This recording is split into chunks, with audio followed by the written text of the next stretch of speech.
नमस्कार दोस्तों, एक बार फिर से आप सभी का आपके अपने YouTube चैनल यूपी एग्जाम मंत्रा पे स्वागत है। जैसा कि आप सबको पता है कि हम लोग बहुत बेहतरीन तरीके से यूपी ट्रिपल एससी के द्वारा पूछे गए जितने भी यूपी स्पेशल की PYQs हैं उनको कवर कर रहे हैं। ठीक है, उसी के क्रम में आज हमारी नेक्स्ट क्लास होने वाली है।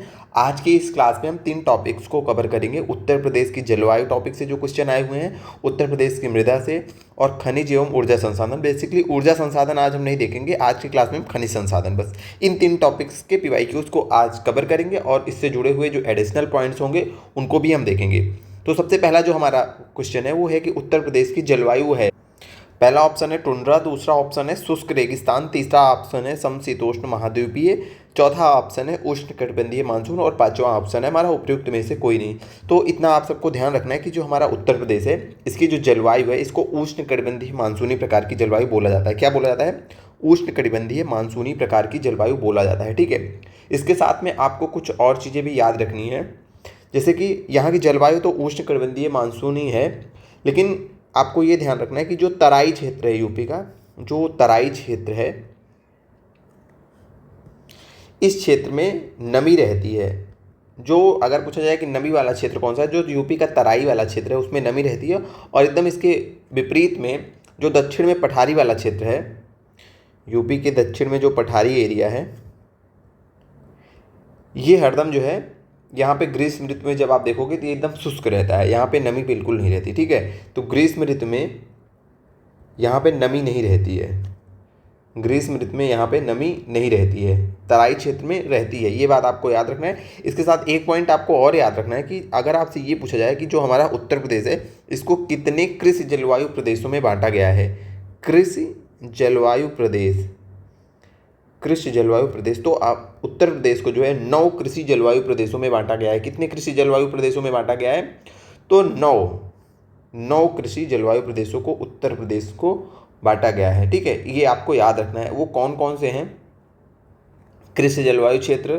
तो वो 9 हैं। अगर हम आपको नाम लिखवा दें, वैसे नाम तो बेसिकली पूछा नहीं जाता है, लेकिन आप एक बार ध्यान दे लीजिएगा। पहला है तराई एवं भाबर, ठीक है, जिसमें आपके जो प्रमुख जिले आते हैं जैसे सहारनपुर हो गया, मुजफ्फरनगर हो गया, बिजनौर हो गया, मुरादाबाद हो गया, रामपुर, बरेली, शाहजहांपुर, पीलीभीत, लखीमपुर खीरी, बहराइच, श्रावस्ती, ये सारे जिले तराई एवं भाबर में आते हैं। ठीक है, उसके बाद आता है सेकंड वाला जिसको बोलते हैं पश्चिमी मैदानी क्षेत्र। पश्चिमी मैदानी क्षेत्र, इस एरिया में जो आपके प्रमुख जिले आते हैं जैसे आपका शाहजहांपुर हो गया, मुजफ्फरनगर हो गया, शामली हो गया, मेरठ, बागपत, गाजियाबाद, हापुड़, गौतम बुद्ध नगर, बुलंदशहर, ये सब पश्चिमी मैदानी क्षेत्र में आते हैं। उसके बाद तीसरा जो होता है उसको बोला जाता है मध्य पश्चिमी क्षेत्र। मध्य पश्चिमी क्षेत्र, मध्य पश्चिमी क्षेत्र में सोचिए कौन से जिले आएंगे, तो इसमें आपके जिले जैसे बिजनौर हो गया, अमरोहा हो गया, मुरादाबाद, संभल, पीलीभीत, बदायूं, बरेली, रामपुर हो गया, ठीक है, सीतापुर, ये सब लगभग इसमें मध्य पश्चिमी क्षेत्र में, मध्य पश्चिमी मैदानी क्षेत्र में आते हैं। मध्य पश्चिमी, यहाँ पे भी मैदानी जोड़ लीजिए, मैदानी क्षेत्र। ठीक है, उसके बाद आपका होता है दक्षिणी पश्चिमी अर्धशुष्क क्षेत्र। दक्षिण पश्चिम अर्धशुष्क क्षेत्र, अर्धशुष्क क्षेत्र, इसमें बेसिकली आपके आगरा हो गया, मथुरा हो गया, फिरोजाबाद, मैनपुरी, अलीगढ़, हाथरस, ये सारे जिले लगभग इसमें आते हैं। दक्षिण पश्चिमी अर्धशुष्क क्षेत्र इसको बोला जाता है। ठीक है, ये हो गया आपका चौथा। पांचवा हो गया आपका जो कृषि जलवायु प्रदेश है उसको मध्य मैदानी क्षेत्र बोला जाता है। मध्य मैदानी क्षेत्र, मध्य मैदानी क्षेत्र।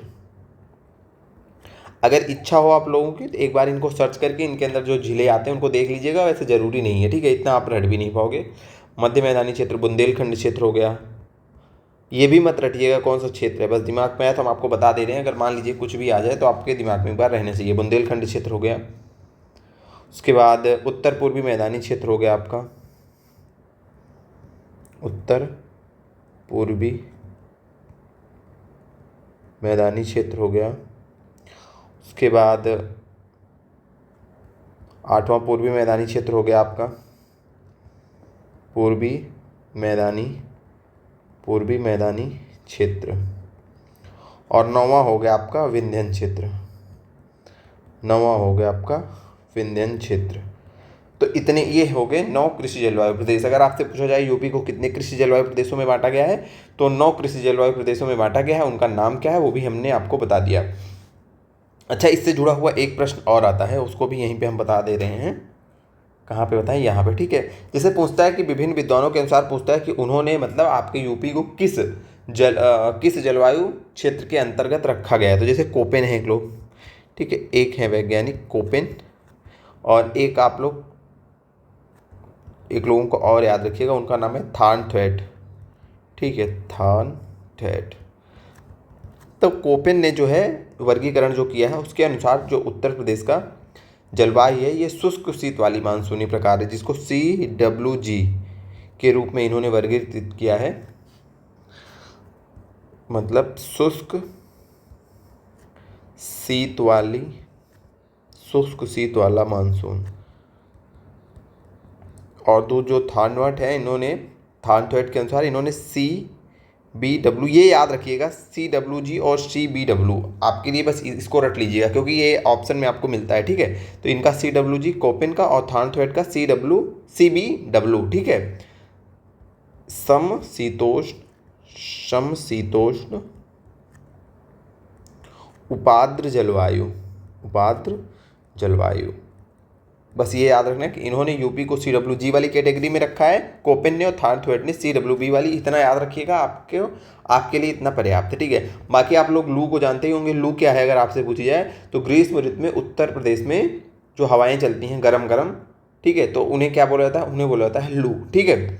अच्छा, एक और क्वेश्चन पूछा जाता है कि पूर्वा से क्वेश्चन आया है कहीं, हम देखिए पूर्वा क्या है, इसको डालिए पूर्वा कुछ नहीं है। पूर्वा क्या है, पूर्वा मानसून है, ठीक है। जो मानसून जो है बंगाल की खाड़ी से, जैसे यहाँ पे प्यारा सा भारत है, ये है बंगाल की खाड़ी।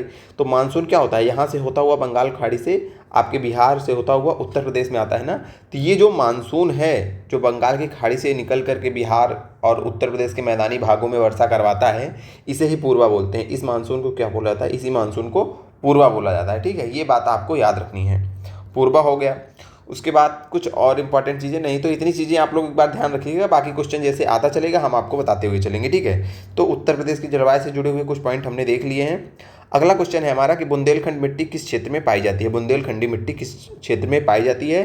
तो यहाँ पे हम उत्तर प्रदेश की मिट्टियों को भी देखेंगे, उत्तर प्रदेश की मिट्टियों से जुड़े हुए पहले कुछ पॉइंट देखेंगे, फिर इस प्रश्न का आंसर देखेंगे। प्रश्न का आंसर आप लोग खुद ही बताएंगे, ठीक है। तो ऐसे लिखिए, एक सेकेंड, आप लोग लिखिए उत्तर प्रदेश की मिट्टियाँ, उत्तर प्रदेश की मिट्टियाँ, ठीक है। कुछ मिट्टियों के प्रकार को देखेंगे हम जहाँ से क्वेश्चन आए हुए हैं। सबसे पहले आपको एक पॉइंट ध्यान देना है कि एक प्रोफेसर थे जिनका नाम था प्रोफेसर वाडिया, ठीक है। तो प्रोफेसर वाडिया थे, प्रोफेसर कृष्णन थे, प्रोफेसर मुखर्जी थे। इन्होंने एक विश्लेषण किया, ठीक है, उत्तर प्रदेश की मिट्टियों पर एक विश्लेषण किया, और इन्होंने उत्तर प्रदेश की मिट्टियों को दो भागों में वर्गीकृत किया। कितने भागों में, दो भागों में वर्गीकृत किया। वो कौन कौन से दो भाग हैं, एक भाग में आपकी आती हैं गंगा के विशाल मैदान की, एक सेकंड, गंगा के विशाल मैदान की, नूतन और उपनूतन मिट्टियाँ, नूतन मतलब नईवीन, ठीक है, उपनूतन मिट्टियाँ, एक कैटेगरी ये हो गई। और दूसरी कैटेगरी में जो रखी गई वो दक्षिण की जो पठारीय मृदा है, ठीक है, पठारीय मृदा या फिर इसको विंध्यन शैलीय या बुंदेलखंडीय मिट्टियाँ इसको बोला जाता है। दूसरी जो कैटेगरी है उसको दक्षिण पठार की प्राचीन रवेदार और विंध्यन शैलीय या बुंदेलखंडीय मिट्टियाँ, ये दो कैटेगरियाँ इन्होंने विभाजित की। किसने ये कैटेगरी बनाई, तो ये वाडिया, प्रोफेसर वाडिया, कृष्णन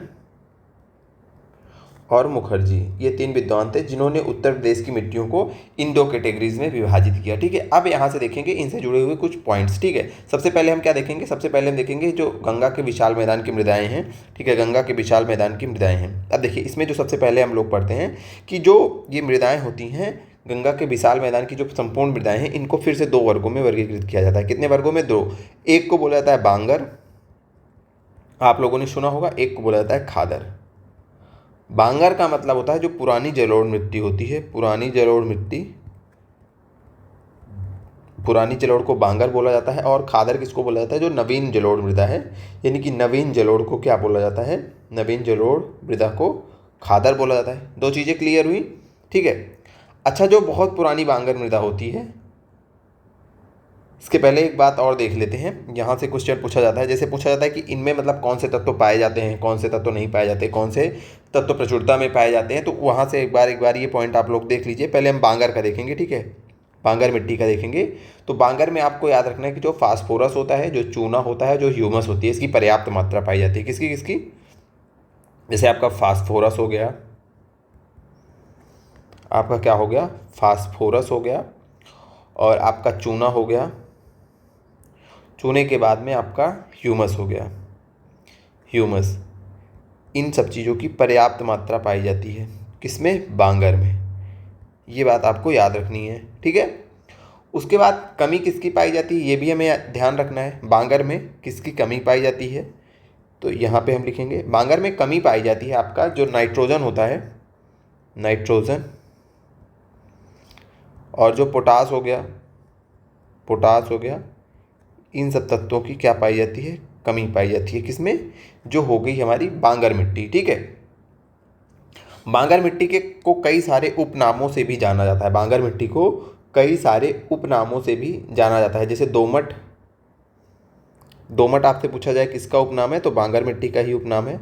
और दोमट के अलावा आपसे मटियार, इसको भी बोला जाता है मटियार मृदा, मटियार मिट्टी, ठीक है। दोमट हो गया, मटियार हो गया, बलुई दोमट, बलुई दोमट, ये सब क्या है, ये सब बांगर मिट्टियाँ ही हैं। बलुई दोमट हो गई, भूड़ हो गई, ठीक है, भूड़ हो गई। अब देखो ये क्योंकि पुरानी जलोढ़ है तो पुरातन जलोढ़ भी इसको बोला जाता है। ये सब किसके उपनाम हो गए, ये सब आपके बांगर मिट्टी का ही प्रकार है, या फिर बांगर मिट्टियों को इन नामों से जाना जाता है, ठीक है। अब बांगर मिट्टी हो गई, अब हम चलते हैं खादर पे, ठीक है।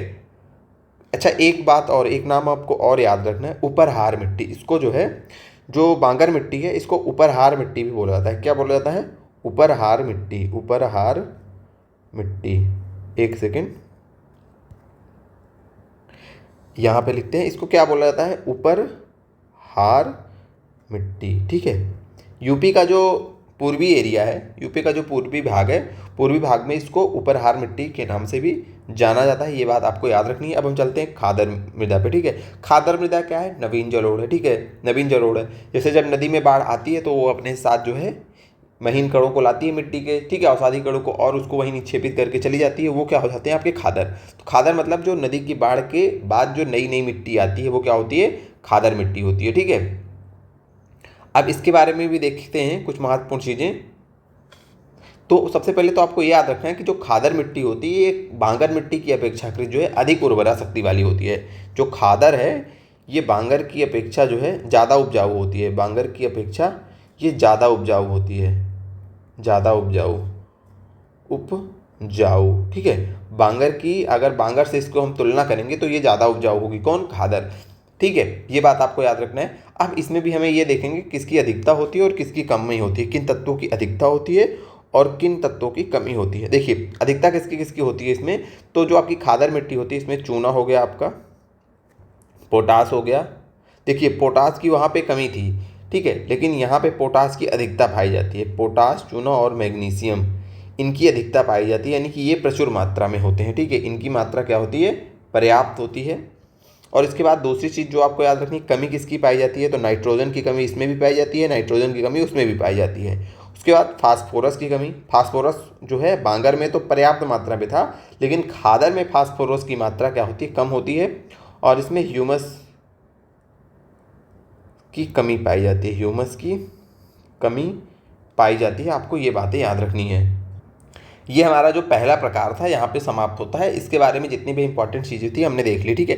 अब हमने जो दूसरा प्रकार देखा था वो क्या था, जिसको हम दक्षिण पठारीय या प्राचीन रवेदार मृदा या फिर विंध्यन शैलीय बुंदेलखंडीय मिट्टियाँ बोलते हैं, ठीक है। तो अब बुंदेलखंडीय मिट्टी के बारे में हम चर्चा करेंगे। कहाँ पे चर्चा करेंगे? देखिए जहाँ पे थोड़ा सा स्पेस मिल जाए तो हम इसकी भी चर्चा कर लेते हैं। अच्छा, यहाँ पे चर्चा कर ले रहे हैं, ठीक है, यहाँ पे हम पहले लिख ले रहे हैं।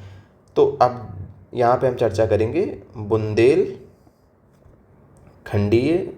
मृदा, ठीक है। इसमें भी कई सारी मृदाएं पाई जाती हैं, कई सारी मृदाओं का समझ लो ये समूह होता है, जो मतलब वो दक्षिण के पठारी, जो उत्तर प्रदेश का जो जुड़ा हुआ, जो उत्तर प्रदेश का जो दक्षिणी हिस्सा है, जो पठारीय हिस्सा है, जिसमें आपका जालौन, झांसी, ललितपुर, हमीरपुर ये क्षेत्र आते हैं, यहाँ पे जो मिट्टियाँ पाई जाती हैं, ठीक है, इन मिट्टियों को हम देखेंगे।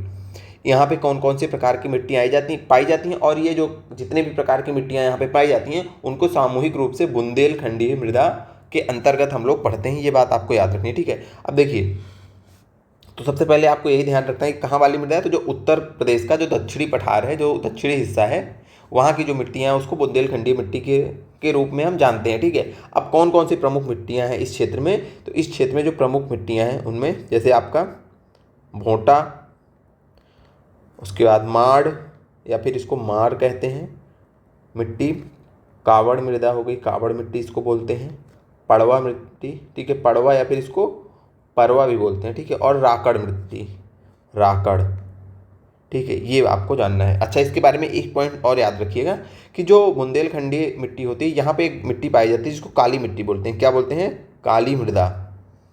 इस काली मृदा को जो है करेल मृदा कहते हैं, या इसको कपासीय अथवा रेंगुर मिट्टी के नाम से भी जानते हैं। इसको कपासीय मृदा या फिर रेंगुर मिट्टी के नाम से भी, रेंगुर मृदा के नाम से भी इसको जानते हैं। जो काली मिट्टी पाई जाती है इस क्षेत्र में, उसको अन्य विभिन्न नामों से, जैसे करेल मृदा, कपासीय मृदा, रेंगुर मृदा के नाम से भी जाना जाता है।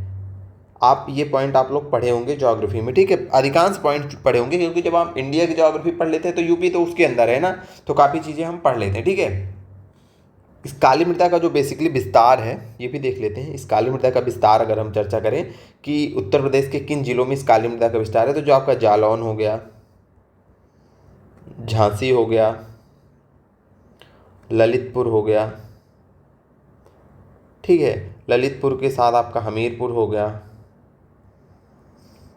इन क्षेत्रों में जो है काली मृदा का विस्तार है। और अगर आपसे पूछा जाए कि प्रमुख फसलें कौन सी हैं जो उपजाई जाती हैं इस क्षेत्र में, तो इस क्षेत्र में उपजाई जाने वाली जो प्रमुख फसलें हैं उनका नाम आपको याद रखना है। जैसे चना हो गया, गेहूं हो गया।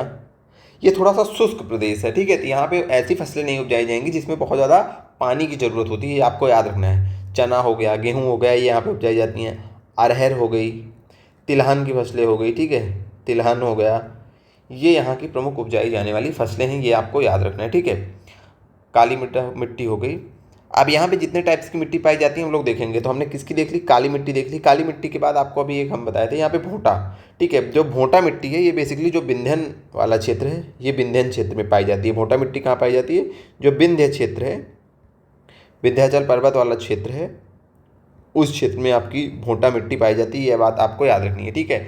उसके बाद एक हम जो ये माड़ मिट्टी है, माड़ या फिर इसको मार बोलते हैं, इसके बारे में एक पॉइंट आपको याद रखना है कि जो अभी हमने काली मिट्टी या रेंगुर मिट्टी के बारे में बताया, तो जैसे ये एकदम सेम टू सेम जैसे काली मिट्टी होती है उसी के समान चिकनी मिट्टी ये भी होती है, ठीक है, माड़। इसके बारे में ज़्यादा कुछ आपको याद नहीं रखना है। माड़ के बारे में एक बात याद रखना है कि जो माड़ मिट्टी होती है, यहाँ पर लिख दे रहे हैं माड़ के बारे में एक पॉइंट और याद रख लीजिएगा आप लोग कि जो माड़ मिट्टी होती है इसमें सिलिकेट हो गया आपका, और लोहा हो गया, और एल्यूमिनियम हो गया। आपसे पूछेगा पेपर में कि सिलिकेट हो गया, ये किस प्रकार की मिट्टी में पाया जाता है? सिलिकेट, लोहा या फिर एल्यूमिनियम, इस टाइप के खनिज पदार्थ किस मिट्टी में पाए जाते हैं? तो आपको याद रखना है कि जो माड़ मिट्टी होती है उसमें जो है इस टाइप के खनिज पदार्थ जो है पाए जाते हैं। सिलिकेट, लोहा, एल्यूमिनियम जैसे जो है खनिज पदार्थ इसमें पाए जाते हैं, खनिज पदार्थ पाए जाते हैं। ये पॉइंट भी आपको याद रखना है, ठीक है। अब ज़्यादा डिटेल में हम लोग पढ़ नहीं रहे हैं क्योंकि अभी इतना टाइम नहीं है, हम लोग केवल उन्हीं चीज़ों को देख रहे हैं जो कि इंपॉर्टेंट चीज़ें हैं, तो ठीक है, उसी हिसाब से हम लोग पढ़ रहे हैं कि हर मिट्टी से जुड़ी हुई जो इंपॉर्टेंट चीज़ें हैं उसको पढ़ रहे हैं। अच्छा, ये जो माड़ मृदा है आपकी, उसके बाद माड़ हो गई, उसके बाद पड़वा के बारे में पढ़ लेते हैं एक दो पॉइंट। जो आपकी पड़वा मिट्टी है, इसके बारे में क्या याद रखना है आपको? कहाँ ये पाई जाती है पड़वा मिट्टी आपकी? तो जो पड़वा मिट्टी है जो आपका हमीरपुर हो गया, हमीरपुर, जालौन, ठीक है, और बस यही याद रखिएगा, ठीक है। बेसिकली जो यमुना नदी के ऊपरी ज़िले हैं वहाँ पे ये पाई जाती है आपकी पड़वा मिट्टी। इसका रंग आपको याद रखना है, कभी कभी रंग इसका पूछा गया है। ये हल्के लाल रंग की होती है, जो पड़वा मिट्टी होती है किस रंग की होती है, हल्के लाल रंग की। और ये फसलें भी याद रखिएगा जो अभी हमने बताया, चना, गेहूँ, अरहर, तिलहन, ये इस मिट्टी में ये फसलें भी बेसिकली, ये जो पूरा क्षेत्र है ना आपका बुंदेलखंडी मृदा वाला, वहाँ पे ये इस टाइप की ही फसलें होती हैं, चाहे जो मिट्टी हो, ठीक है। उसके बाद हमने राकड़ मिट्टी के बारे में आपको लिखवाया था। ये यहाँ पे एक और मिट्टी पाई जाती है जिसको क्या बोलते हैं, जिसको राकड़ मिट्टी बोलते हैं। क्या बोलते हैं, राकड़ मिट्टी। तो राकड़ मिट्टी के बारे में यही ध्यान रखिए कहाँ पाई जाती है, तो जो पठारी ढलान है, ठीक है, जो अभी हमने ये जो क्षेत्र पढ़ रहे हैं कि उत्तर प्रदेश का जो दक्षिणी पर्वतीय एरिया है, वहाँ के जो पठारी ढाल हैं वहाँ पे ये मिट्टी राकड़ मिट्टी पाई जाती है। कहाँ पे, तो जो पठारी ढलान है वहाँ पे आपकी पाई जाती है राकड़ मिट्टी, ठीक है। उसके बाद लाल मिट्टी भी आपकी पाई जाती है इन क्षेत्रों में, लाल मिट्टी। तो लाल मिट्टी कहाँ पाई जाती है, लाल मिट्टी जो हमारा है मिर्ज़ापुर, सोनभद्र हो गया आपका, मिर्ज़ापुर, सोनभद्र, झांसी के भी कुछ एरियो में ये मिट्टी पाई जाती है। मिर्ज़ापुर, सोनभद्र और झांसी, ये 3 जनपद है जहाँ आपकी लाल मिट्टी जो है पाई जाती है, ठीक है। लाल मिट्टी में आपका वही याद रखिएगा, गेहूँ हो गया, चना हो गया, दलहन की फसलें भी इसमें उपजाई जाती हैं, ठीक है। ये हो गया मिट्टियों से जुड़े हुए कुछ पॉइंट।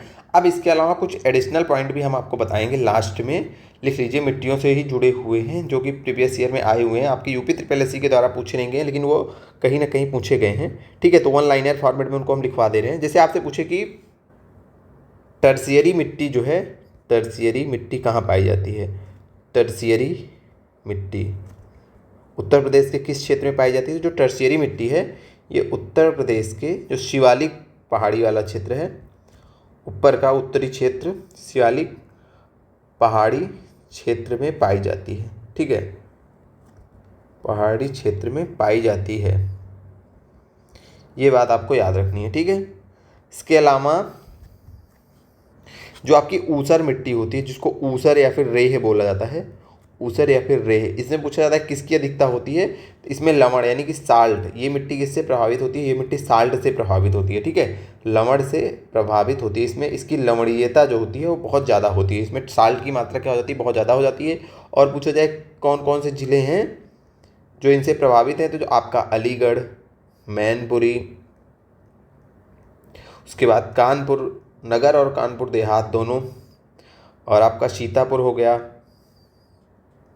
उन्नाव हो गया, एटा हो गया, रायबरेली हो गया, ये ज़िले हैं जो कि ऊसर और रेह मिट्टी से प्रभावित हैं। ये बात भी आपको याद रखनी है, ठीक है। बाकी मिट्टियों के बारे में हम लोगों ने बहुत कुछ देख लिया है। अब आपको कल हमने एक बात बताई थी, पता नहीं आपको याद आ रहा है कि नहीं याद आ रहा, कि चंबल नदी जो है उसमें जो है अवनालिका अपरदन सर्वाधिक होता है। हमने ये पॉइंट आपको कल बताई थी। तो आज आपको याद रखना है कि उस अवनालिका अपरदन से अगर आपसे पूछा जाए कि यूपी का कौन सा जिला सबसे ज़्यादा प्रभावित है, अवनालिका अपरदन से यूपी का कौन सा जिला प्रभावित है, तो उसका नाम क्या है, इटावा। इटावा कौन सा जिला है, ये अवनालिका अपरदन से, अवनालिका अपरदन से सबसे ज़्यादा प्रभावित है, सबसे ज़्यादा प्रभावित जिला, सबसे ज़्यादा प्रभावित, ठीक है। आपसे पूछे कि यूपी का कौन सा जिला अवनालिका अपरदन सबसे ज़्यादा प्रभावित है, तो इटावा है। और अवनालिका अपरदन होता कैसे, तो जो चंबल नदी है वो क्या करती है,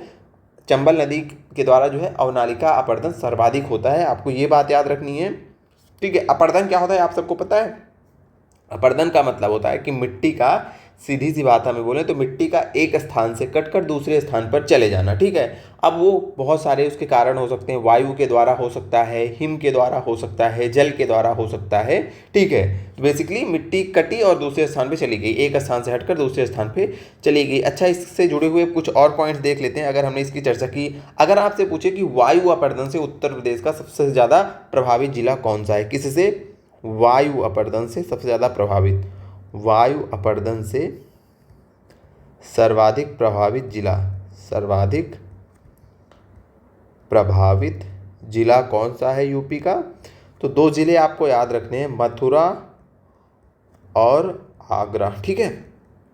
इतने पॉइंट हो गए काफ़ी।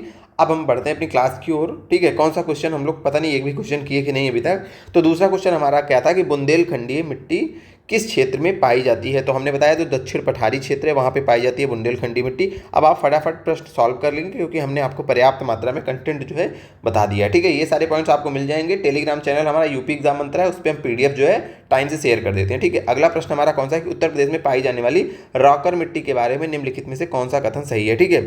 तो रॉकर मिट्टी के बारे में भी हमने बताया। पहला क्या है कि इसमें पड़वा मिट्टी के नाम से भी जाना जाता है। तो कौन सा कथन सही है हमें ये बताना है। नहीं, पड़वा दूसरी मिट्टी है ना, राकड़ अलग है, पड़वा अलग है, कांवड़ अलग है, माड़ अलग है, भोंटा अलग है, ठीक है। तो नहीं, इसमें 30% एल्यूमिनियम होता है, ये भी नहीं है। यहाँ पे तिल और चने, तो हमने बताया ना ये जो पूरा क्षेत्र है यहाँ पे जितनी भी ये मिट्टियाँ हैं इसमें तिलहन हो गया, चना हो गया, अरहर, ये फसलें अगर बोले तो बिल्कुल यही इसका राइट आंसर होता है, ठीक है। बाकी ऐसी कोई चर्चा हमने नहीं की थी। तो इसका राइट आंसर क्या हो जाएगा? ऑप्शन सी, यहाँ पे तिल और चने जैसी फसलें जो है उगाई जाती हैं। ये बात आपको याद रखना है। अगला हमारा प्रश्न है कि मुख्य रूप से मिर्जापुर और सोनभद्र जिलों में क्या पाया जाता है जो सीमेंट के निर्माण में एक महत्वपूर्ण कच्चा माल है?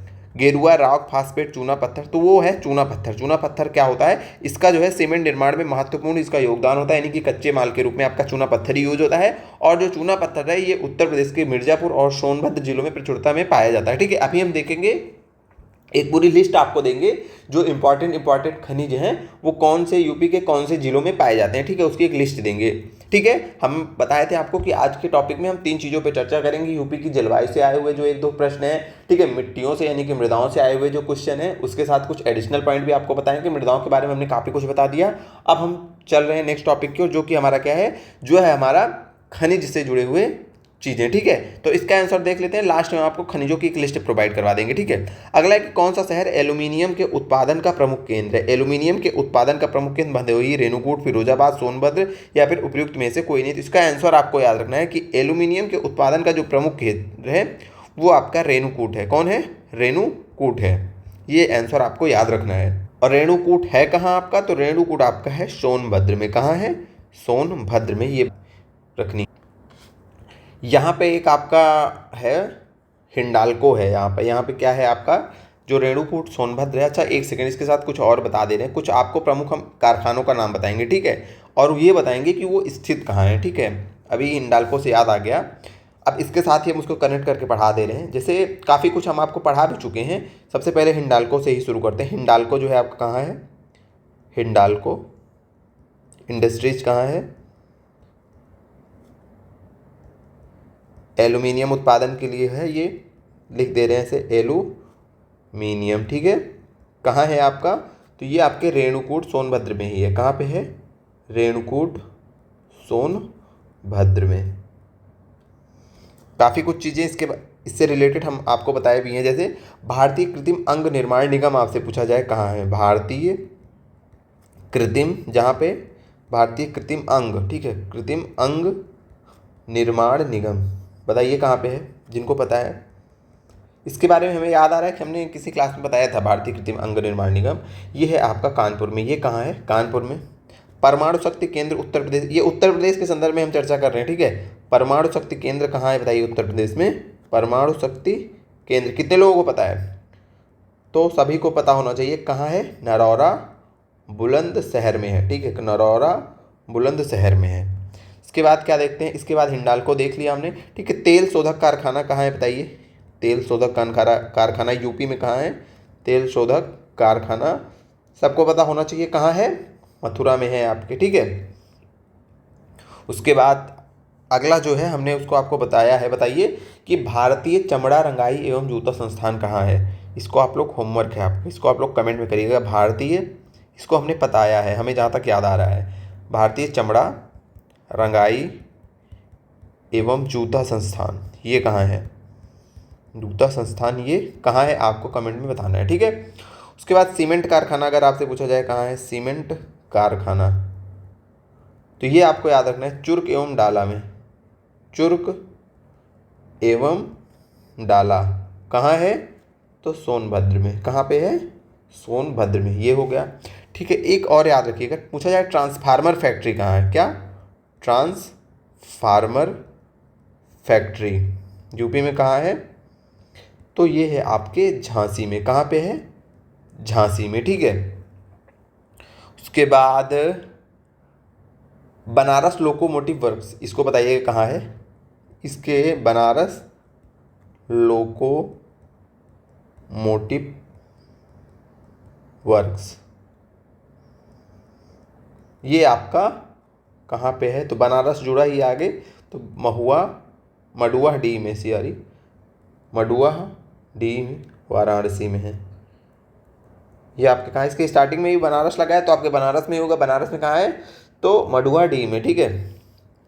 चलिए देखते हैं, आगे बढ़ते हैं। अच्छा हाँ, एक और याद कर लीजिए कि हिंदुस्तान एरोनॉटिक्स लिमिटेड कहाँ है? HAL, हिंदुस्तान एरोनॉटिक्स लिमिटेड, ये कहाँ है? तो ये लखनऊ में है, कानपुर में भी है इसका, और अमेठी में, ठीक है। HAL जो है यूपी में 3 जगह हैं इसके कारखाने, लखनऊ, कानपुर और अमेठी में। ये बात आपको याद रखनी है। अब बढ़ते हैं आगे, काफ़ी कुछ हमने देख लिया इस क्वेश्चन के साथ में, ठीक है। अगला प्रश्न है कि उत्तर प्रदेश में शंकरगढ़ क्षेत्र अपने किन उच्च गुणवत्ता वाले निक्षेपों के लिए प्रसिद्ध है? अब ये है हमारा सारा क्वेश्चन किससे है? खनिज से है, ठीक है।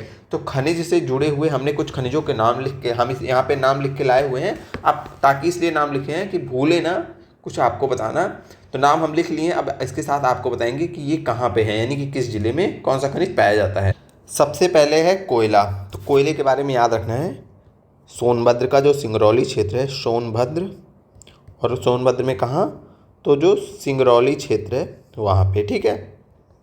फटाफट आप लोग लिखते चलिए, जिन्होंने नहीं लिखा है बाकी टेलीग्राम चैनल पे PDF मिल ही जाएगा, और जिनको सारी चीज़ें याद है वो फटाफट रिवीजन करते चलिए। अगला है कि डियास्पोरियम पायरोफिलाइट, ये पाया जाता है हमीरपुर में, झांसी हो गया आपका, झांसी के साथ ललितपुर हो गया, उसके बाद ललितपुर के साथ आपका महोबा हो गया, और प्रयागराज में विशेषता जो नैनी है वहाँ पे, ठीक है। अच्छा, जहाँ पे ये लिख रहे हैं यानी कि उस जनपद के विशेष क्षेत्र का नाम लिख रहे हैं, जैसे यहाँ पे नैनी लिखा हमने, यहाँ पे सिंगरौली लिखा, इसको याद करिएगा, ठीक है, क्योंकि यहाँ से ऐसे क्वेश्चन आए हुए हैं स्पेशल ऐसे क्षेत्र का नाम पूछ करके, ठीक है। तो इसीलिए उसको लिखवाते चल रहे हैं। आगे है सिलिका बालू प्रयागराज, याद रखिएगा, प्रयागराज में शंकरगढ़, ये आपका प्रयागराज में ही है, शंकरगढ़ और लोहरगढ़ 2 जगह हैं प्रयागराज में, ठीक है, जहाँ से सिलिका बालू आपकी प्राप्त होती है। और यहाँ इसके साथ चित्रकूट याद रखिएगा, चित्रकूट में है आपका बरगढ़, क्या है? बरगढ़, ये चित्रकूट में है। और इसके साथ साथ अलीगढ़ याद रखिएगा, ठीक है। इतनी चीज़ें। अगला है कि एंडासोलाइट और कैल्साइट, ये भी आपके खनिज हैं, ये बेसिकली आपके मिर्ज़ापुर में, ठीक है, मिर्ज़ापुर याद रखिएगा बस एक जगह। पेन का कलर चेंज कर लेते हैं थोड़ा सा। आगे है बाक्साइट के बारे में, Banda, B for Banda and B for bauxite, ठीक है। और उसी से वाराणसी याद कर लीजिएगा, वाराणसी, और वाराणसी के साथ ललितपुर, ठीक है। यहाँ पे बाक्साइट प्राप्त होता है। चाइना क्ले और डोलोमाइट, बांदा और सोनभद्र 2 जिलों के नाम आप याद रखिएगा, बांदा और सोनभद्र, ठीक है। अगला है कि फेल्सपार एक ही याद रखिएगा, झांसी। चाइना क्ले एवं डोलोमाइट अगला है, तो चाइना क्ले एवं डोलोमाइट के लिए आप याद रखिएगा 2 जिले, बांदा और सोनभद्र। कौन कौन से? बांदा एवं सोनभद्र। अगला है हमारा फल्सफार, इसके लिए आप झांसी याद रखिएगा, ठीक है। इसको तो हमने लिख लिया, हमने इसको लिखा है फल्सफार। उसके बाद आपका फायर क्ले और लाइमस्टोन, इसको क्रॉस कर दे रहे हैं, फायर क्ले, लाइमस्टोन, पोटास और सिलिकानाइट, इसके सब के लिए एक आपको याद रखना है, वो क्या है? सोनभद्र। कौन कौन सा? पोटास, सिलिकानाइट, लाइमस्टोन, फायर क्ले कौन से जिले में प्राप्त होता है पूछा जाए तो सोनभद्र, ठीक है। उसके बाद ओकर, इसको गेरू नाम से भी, आप गेरू का नाम सुने हैं, उसको ओकर और गेरू एक ही चीज़ है, तो ये बांदा, ठीक है, कहाँ से प्रमुखता प्राप्त होता है? बांदा से। और ग्रेनाइट के बारे में याद रखिए, कई जिले, बांदा तो याद रखना है ग्रेनाइट में, ललितपुर भी याद रखना है, बांदा, ललितपुर, हमीरपुर भी याद रखना है, और महोबा, ठीक है। इतने जगहों का नाम याद रखना है आपको। आगे है लौह अयस्क एवं रॉक फास्फेट, इसके लिए याद रखना है नाम ललितपुर का, ठीक है। इतना आप लोग याद रखेंगे, इसके बाहर बहुत कम चांस है, अगर खनिज पूछेगा तो इससे बाहर नहीं पूछेगा, ठीक है। इतना नाम आप याद रख लीजिएगा, इसको लिख लीजिए, जिनको जो आ रहा है उसको मत लिखिए, जो नहीं आ रहा है उसको लिख लीजिएगा, ठीक है। चलिए बढ़ते हैं आगे। एक बार रिवीजन करवा दें, आप लोग कहें तो कर ही लेते हैं। कोयला कहाँ से पूछा जाए, कोयला कहाँ से प्राप्त होता है, तो आपका सोनभद्र हो गया, ठीक है। डियास्पोर पायरोफिलाइट हमीरपुर, झांसी, ललितपुर, महोबा और प्रयागराज से, ठीक है। सिलिका बालू कहाँ से, प्रयागराज में विशेषता जो शंकरगढ़ और लोहरगढ़ है, और चित्रकूट के बरगढ़ और अलीगढ़ से, ठीक है। एंडासुलाइट कैल्साइट कहाँ से, मिर्जापुर से। बाक्साइट कहाँ से, बांदा, वाराणसी, ललितपुर। 3 नाम याद रखने हैं। चाइना क्ले एवं डोलामाइट के लिए 2 नाम याद करने हैं, बांदा और सोनभद्र। फेल्सपर के लिए झांसी, चाइना क्ले एवं डोलोमाइट के लिए Banda, Sonbhadra. Fire clay, limestone, potash, sillimanite के लिए सोनभद्र। ओकर यानी कि गेरू के लिए बांदा। ग्रेनाइट के लिए बांदा, ललितपुर, हमीरपुर, महोबा, ठीक है। लौह अयस्क एवं राग फास्फेट के लिए ललितपुर। इतने नाम आपको याद रखने पड़ते हैं अपने प्रश्न के ऊपर। और कौन सा प्रश्न था, हम लोग ये वाला प्रश्न देख रहे थे। उत्तर प्रदेश के शंकरगढ़ क्षेत्र में अपने किन उच्च गुणवत्ता वाले निक्षेपों के लिए प्रसिद्ध है। अभी हमने देखा शंकरगढ़ किस लिए फेमस है, तो सिलिका जो रेत है, सिलिका बालू है, इसीलिए शंकरगढ़ प्रसिद्ध है ना। सिलिका बालू, सिलिका रेत, बालू रेत में तो कन्फ्यूजन नहीं है। चलिए, उत्तर प्रदेश के किस शहर को सिरेमिक सिटी कहा जाता है, तो ये आपको याद रखना है, ये इंपॉर्टेंट क्वेश्चन है, कई जगह रिपीट हुआ है। जो खुर्जा शहर है ये, इसको सिरेमिक सिटी के नाम से जाना जाता है, ठीक है। ये बात आपको याद रखनी है, ठीक है। और खुर्जा आपका है कहाँ, तो आपका खुर्जा है बुलंदशहर में। इसी के साथ हमने सारे प्रश्न कर लिए। देखिए, इस टॉपिक से ज़्यादा प्रश्न आए हुए नहीं थे, लेकिन टॉपिक इंपॉर्टेंट था। 7 प्रश्नों को हमने देखा है। बाकी हमने इसके साथ जितनी भी ज़रूरत वाली चीज़ें थी सब हमने आपको बता दी है। बाकी क्लास कैसी लगी आप लोग कमेंट करके बताइएगा। दूसरी क्लास इसी के साथ फिर आ जाएगी। अब हम कोशिश कर रहे हैं दिन में 1-2, अगर छोटी छोटी क्लासेस आएंगी तो 1 से अधिक आएंगी, बड़ी क्लास आएगी तो 1 ही क्लास आएगी, ठीक है। बाकी क्लास में यदि आपको कुछ कहीं पे कुछ फैक्चुअल एरर रखता है तो बिल्कुल आप बताइएगा। PDF हमारे टेलीग्राम चैनल पर आप लोगों को मिल जाएगा।